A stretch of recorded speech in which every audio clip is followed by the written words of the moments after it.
गेल्या वर्षी माझा मित्र 7 दिवस कोमात आणि 15 दिवस व्हेंटिलेटरवर होता.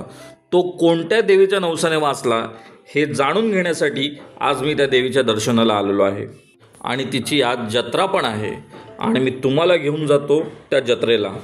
मी सवयीप्रमाणे माझ्या घोड्याला म्हणजेच आमच्या गावड्यांच्या घोड्याला 1000 रुपयाचा चारा घातला आणि चारा घातल्यानंतर त्याचं पोट भरल्यानंतर मी त्याला म्हणालो, चल आपल्याला जायचं जत्रेला. मग त्या घोड्यावर बसून मी निघालो त्या देवीच्या दर्शनाला जी नवसाला पावते. कुडाळवरून गाडी काढली आणि कुडाळवरून 30 ते 35 किलोमीटर अंतरावर त्या देवीचं देऊळ आहे. मुंबई गोवा हायवे बघत बघत मी दर्शनाला निघालो.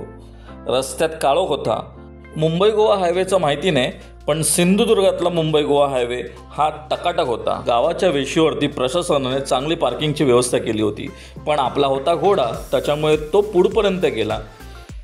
मोठ्या गाड्या तिथे जाऊ शकत नव्हत्या. मी देवळाच्या बाजूलाच माझा घोडा पार्क केला आणि म्हटलं, चालत चालत आता देवळाच्या दर्शनाला जाऊया.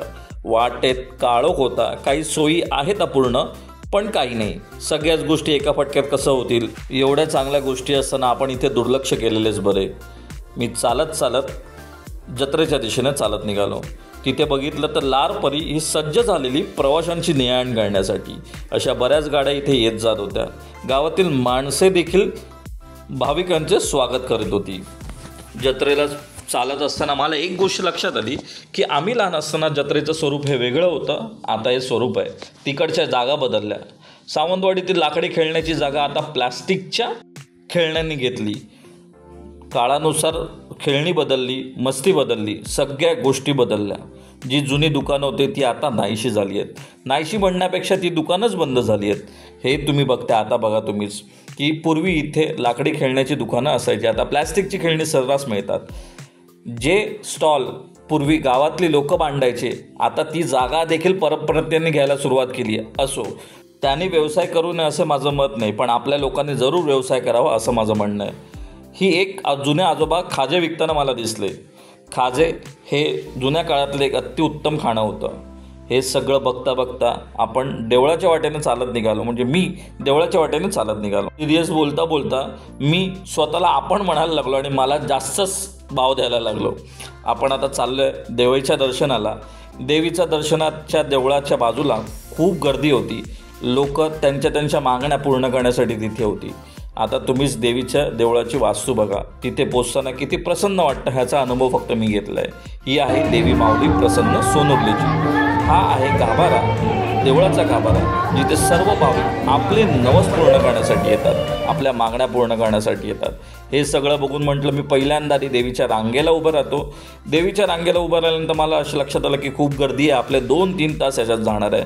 म्हणून मी देवीला मागणी घातली की देवी, ही रांग फटाफटा पुढे सरकून दे आणि मला जे देवीकडे मागायचे ते लवकरात लवकर मी तिथपर्यंत पोचून दे. माझं सॉफ्टवेअरने ते केलं. ती लान फटाफटा सरकवली आणि मी लवकर दर्शनाला पुढे रांगेत निघालो. ज्या रांगेला मी खरं उभ्या राहिल्यानंतर 2 तास लागले, तेच मी एआयने 15 मिनिटात केले. तिथे काका सर्व माऊलींना गजरे विकत होते. देवळाच्या बाहेरच्या पाषाणाला नतमस्तक होऊन मी पुढे निघालो. देवळात आतमध्ये जायच्या आधी मला एक दृश्य दिसलं. तिथे सगळे पुरुष हे उघडे होते. आणि मित्रांनो, हीच या स्टोरीची खरी कहाणी आहे की जर तुमचा नवस पूर्ण होत असेल तर लोटांगण घालून हा नवस पूर्ण करायचा. मी दर्शनाला पुढे निघालो तर इथे देव सज्ज झाले होते. देव म्हणजे तरंग. ही एआयने बनवलेली आहे. ओरिजिनल देवीचं दर्शन तुम्ही देवळात येऊन नक्कीच घ्या. देव गावात फिरण्याच्या आधी त्याचं वाजत गाजत स्वागत केलं जातं आणि हे स्वागत विशिष्ट समाजाकडूनच केलं जातं. आता मित्रांनो, लोटांगणाच्या जत्रेला सुरुवात होत आहे. लोटांगणाच्या जत्रेला जसं मी सांगितलं, माझा मित्र गेल्या वर्षी 7 दिवस कोमात आणि 15 दिवस हा व्हेंटिलेटरवर होता. त्यांनी असं मागणं केलं की माझा जीव वाचल्यानंतर मी देवीला हा नवस लोटांगण घालून पूर्ण करेन. असे बरेच भाविक, 1000 ते 1500 भाविक आपल्या इच्छा मनोकामना पूर्ण झाल्यानंतर इथे लोटांगण घालून ह्या प्रदक्षिणा पूर्ण करून आपलं नवस फेड. पण हे सोपं नाही आहे. आदल्या दिवसापासून नवस फेडण्याची प्रोसेस चालू होते. आदल्या दिवशी रात्री 12 वाजता देव गावात फिरताना हा उपवास धरावा लागतो आणि दुसऱ्या दिवशी रात्रीपर्यंत म्हणजे लोटांगणासाठी देवी बाहेर पडण्याच्यापर्यंत तुम्हाला ते उपवास सोडू शकत नाहीत आणि लोटांगण कंप्लीट घातल्यानंतर तुम्हाला एक नारळ दिला जातो आणि तो नारळ देवीच्या देवळाच्या बाहेर फोडून देवीच्या पायाशी नतमस्तक होऊन तुम्ही तो उपवास सोडू शकतात. पण मित्रांनो, जर 364 दिवस जर देवी तुम्हाला सांभाळत असेल, तुमचा भार डोक्यावर घेत असेल, तर एक दिवस तिच्यासाठी नक्कीच आपण देऊ शकतो. या जत्रेत भरपूर भाविक येताना मला दिसले. मी एक काही क्षण टिपले, म्हणजे एक फोटोग्राफरच व्हिडिओग्राफी करताना मी त्याला टिपले. असे भरपूर जण आपल्या मोबाईलमध्ये सुंदर असे क्षण टिपत होते.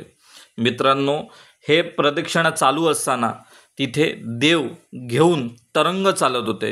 हे तुम्ही बघताय की देवाला खांद्यावर घेऊन गावाचे मानकरी, ज्यांच्या अंगात वारं येतं अशा व्यक्ती, हे देव पूर्ण गावभर नाचवतात, त्या देवळाच्या बाहेर नाचवतात. हे सुंदर दृश्य बघत असताना माझ्याकडून एक चूक झाली, ती म्हणजे मी रिंगणाच्या आतमध्ये राहिलो. त्याच्यामुळे चप्पल घालून रिंगण क्रॉस करू शकत नव्हतो. म्हणूनच मित्रांनो, जास्त लेट झालेला होता. मला चप्पल काढूनच माझ्या ठिकाणापर्यंत परत यावं लागलं. मी माझी चप्पल तिथेच सोडली आणि आपला घोडा घेतला आणि परतीच्या प्रवासाला सुरुवात केली. रात्र फार होती, 2 वाजले होते. मित्रांनो, हा जर व्हिडिओ तुम्हाला आवडला असेल तर तुम्ही सबस्क्राईब करा, लाईक करा आणि पुढच्या व्हिडिओसाठी वाट पाहत राहा.